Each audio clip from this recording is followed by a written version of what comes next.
আসসালামু আলাইকুম viewers, welcome to নেলিমাস কিচেনেট। আজকে আমি রান্না করব মিক্সড ভেজিটেবল। এই জন্যই প্রথমে আমি প্যানের মধ্যে দিয়ে দিচ্ছি 3 টেবিল চামচ পরিমাণ সয়াবিন তেল। এখন দিয়ে দিচ্ছি 2টি মাঝারি সাইজের পেঁয়াজ আর 5-6টি পেঁয়াজ ফুলি কুচি করে কেটে নিয়েছি।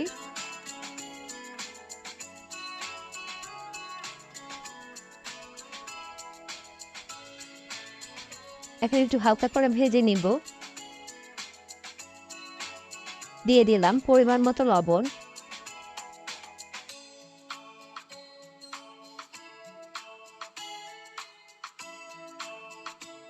এখন আমি দিয়ে দিচ্ছি 1.5 টেবিল চামচ পরিমাণ আদা রসুন পেস্ট, 1/2 চা চামচ পরিমাণ কাঁচা জিরা বাটা। আর এতে করে সবজিটা খেতে খুবই ভালো লাগবে। এখন একটু ভেজে নিতে হবে। এখন আমি দিয়ে দিচ্ছি 1.5 চা চামচ পরিমাণ লাল মরিচ গুঁড়ো, 1/2 চা চামচ হলুদ গুঁড়া, 1/2 চা চামচ ধনিয়া গুঁড়া। এখন একসঙ্গে আমি মশলাগুলো একটু ভেজে নেব। এতে করে মশলার একটি কাঁচা স্মেল থাকে, সেটা চলে যায়। মশলাটা একটু কষিয়ে আসলে দিয়ে দিব অল্প একটু পানি।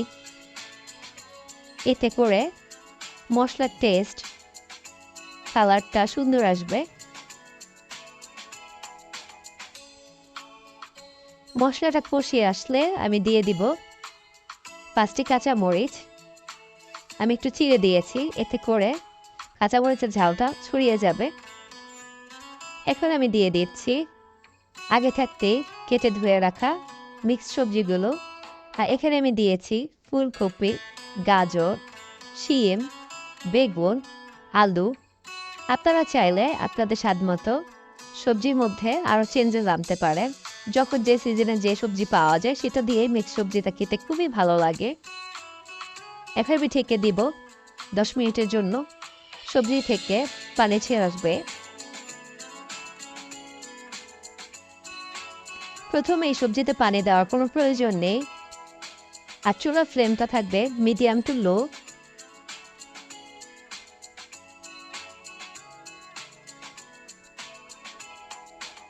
এখন আমি পরিমাণ মতো অল্প একটু পানি দিয়ে দিলাম। এখন আমি চুলার ফ্লেমটা বাড়িয়ে দিব। এরপর আমি দিয়ে দিচ্ছি 3টি টমেটো আমি টুকরা করে কেটে নিয়েছি।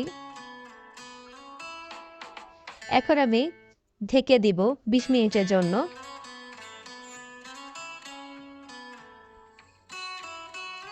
সবজিগুলোতে বলক চলে এসেছে।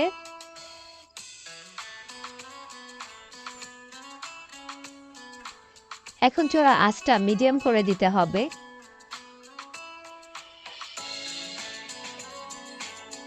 এরপর আমি দিয়ে দিচ্ছি ধনিয়া পাতা। ধনিয়া পাতা দিলে যে কোনো তরকারির টেস্ট দ্বিগুণ বেড়ে যায়।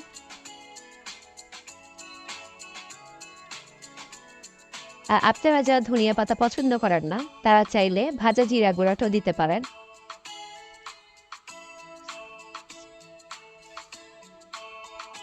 লবণটা চেক করে নিতে হবে, যদি প্রয়োজন হয় আরেকটু লবণ দিতে হবে। এখন আমি ঢেকে দিচ্ছি আরও 10 মিনিটের জন্য। হয়ে গিয়েছে প্রায় সবজি। আর এভাবে সবজি রান্না করলে ছোট বড় সবারই পছন্দ হবে। বাচ্চারা যেহেতু সবজি খেতে চায় না, এভাবে কালারফুল করে রেসিপিটা রান্না করলে ইনশাল্লাহ পছন্দ করবে। সবাই ভালো থাকুন, সুস্থ থাকুন, নেলিমাস কিচেনেটের সঙ্গে থাকুন। আল্লাহ হাফেজ।